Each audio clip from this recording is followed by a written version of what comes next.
So, John, I know that you have been into several failures in your life, which ended up that you've been to a main success, and you have something in your mind saying that going into innovation or creativity, you have to go through failures before that. Yes. So can you tell us more about that? So the main point that I would like to make is just that fear of failure and shame are absolutely killers of creativity and innovation. So back in 1997, I started a dot-com company. It was one of the first dot-com companies anywhere in the world, and we sold textbooks over the internet to students because the schools were charging way too much for the textbooks. And we did quite well. We grew very quickly. We raised over $80 million. And then when the stock market crashed in 2000, our investors pulled the plug on us in October of 2000, and it was over.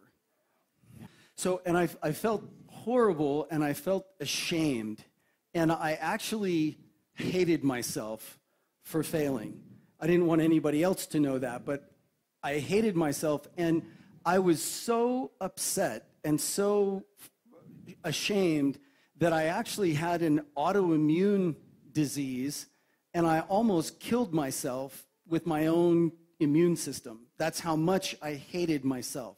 And then after a while, one of my friends said to me, "But John, you're so talented. When are you going to do something great again?" And I realized that I'd just been doing nothing, and I took a personal development course because I decided that I wanted to change my life.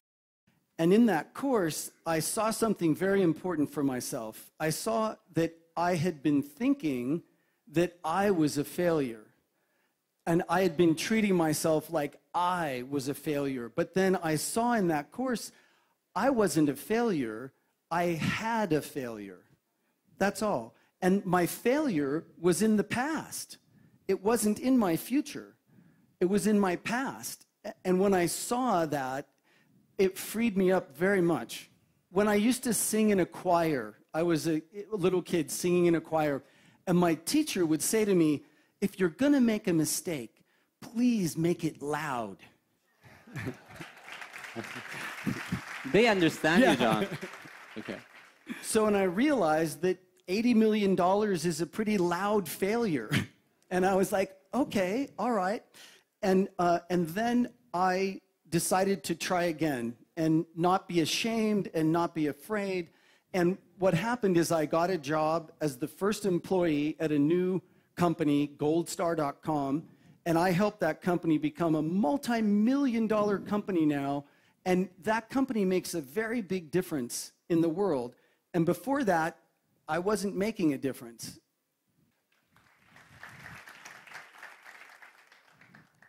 So what do you think the big lesson you've learned about this failure? So for me, the big lesson I learned comes in the form of a question. And you can ask yourself this question too. What is the context for your life? What's the word for context? Siyaq. Siyaq. Siyaq. Siyaq. Mm-hmm. So, you know, how do you see yourself and your life? Because when, you know, does it empower you or does it make you smaller, how you see yourself in your life? Will it make a difference in the world or will it shut things down? So in my life before, I thought maybe I only had a few chances at success. You know, success only knocks once. That was my context. So when I failed, I thought it was all over. I thought I was a failure and it was done. But in my new context, I'm here to make a difference. And since I'm here to make a difference, I just always have an opportunity to keep trying and keep going. And when I fail, I just keep going. And if I succeed, I don't stop.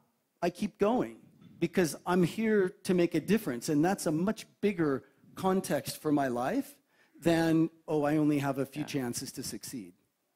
I realized crying about my failure didn't do anybody any good when I was crying and sad. And in fact, me crying about my failure was just me thinking about me. But when I saw that I was here to make a difference, now all of a sudden I started thinking about other people and the world and making a difference much bigger than myself. So that's the context that pulled me out of that really horrible, almost deadly failure. So this is the most interesting part, I would say. You've been hearing a lot about the situation in Yemen. And I mean, if I were you, I would be really panicked, right? But you insisted to come, and maybe the audience are also curious to know what really mattered to you to come all the way from California to join us today in TEDxTaiz. Yeah. So for me, again, it's a question of context. If my context is I'm afraid, then I stay home and nothing happens and nothing changes. Yeah? This is the story that explains my context for being here. I went into the grocery store in Los Angeles where I live, and as I was walking past the counter, the man behind the counter, who was a young man with dark hair and dark skin and some tattoos, he was very hip. As I walked in, he said, "Hey, Ted." And I looked down and I had my TEDx Hoboken shirt on. And I said, "Oh, Ted, you like Ted?" And he said, "Yeah, I love Ted." And I said, "Really? What is it you love so much about Ted?" And he said, "I just love knowing that other people care that much too."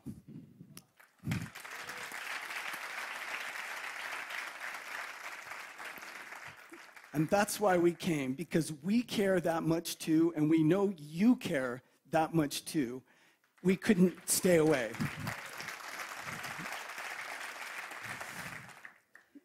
So it's TEDx organizers like you and people all over the world are organizing these events where people who care come to make a difference.